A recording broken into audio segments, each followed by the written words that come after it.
This is the creation story found in Genesis 1:1 through 2:3.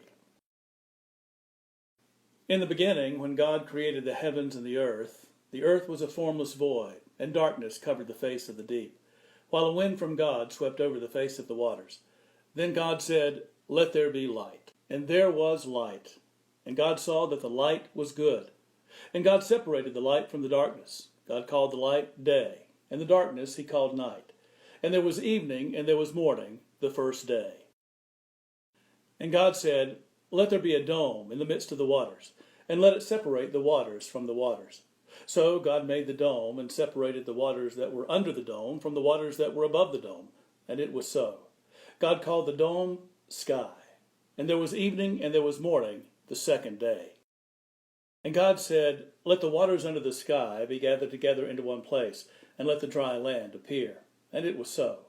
God called the dry land earth, and the waters that were gathered together he called seas. And God saw that it was good. Then God said, "Let the earth put forth vegetation, plants yielding seed, and fruit trees of every kind on earth that bear fruit with the seed in it." And it was so. The earth brought forth vegetation, plants yielding seed of every kind, and trees of every kind bearing fruit with the seed in it. And God saw that it was good. And there was evening, and there was morning, the third day.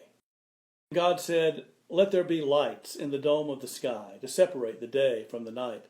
And let them be for signs and for seasons and for days and years. And let them be lights in the dome of the sky to give light upon the earth." And it was so. God made the two great lights, greater light to rule the day, and lesser light to rule the night. And the stars. God set them in the dome of the sky to give light upon the earth, to rule over the day and over the night, and to separate the light from the darkness. And God saw that it was good. And there was evening, and there was morning, the fourth day.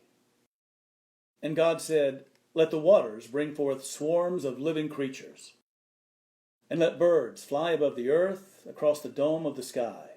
So God created the great sea monsters, and every living creature that moves of every kind, with which the waters swarm, and every winged bird of every kind. And God saw that it was good.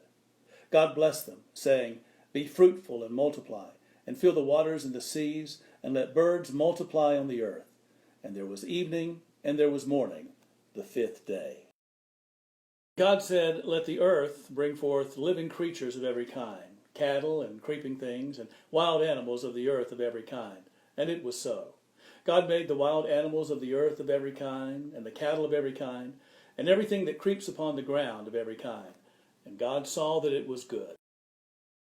Then God said, "Let us make humankind in our image, according to our likeness, and let them have dominion over the fish of the sea, and over the birds of the air, and over the cattle, and over all the wild animals of the earth, and over every creeping thing that creeps upon the earth."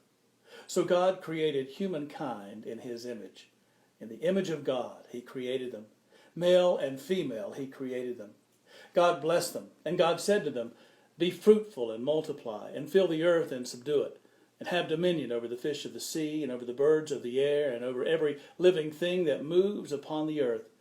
God said, "See, I have given you every plant yielding seed that is upon the face of all the earth, and every tree with seed in its fruit, you shall have them for food. And to every beast of the earth, and to every bird of the air, and to everything that creeps on the earth, everything that has the breath of life, I have given every green plant for food." And it was so. God saw everything that he had made, and indeed it was very good. And there was evening, and there was morning, the sixth day.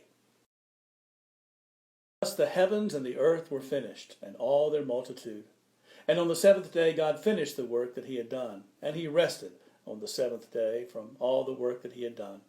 So God blessed the seventh day and hallowed it, because on it God rested from all the work that he had done in creation.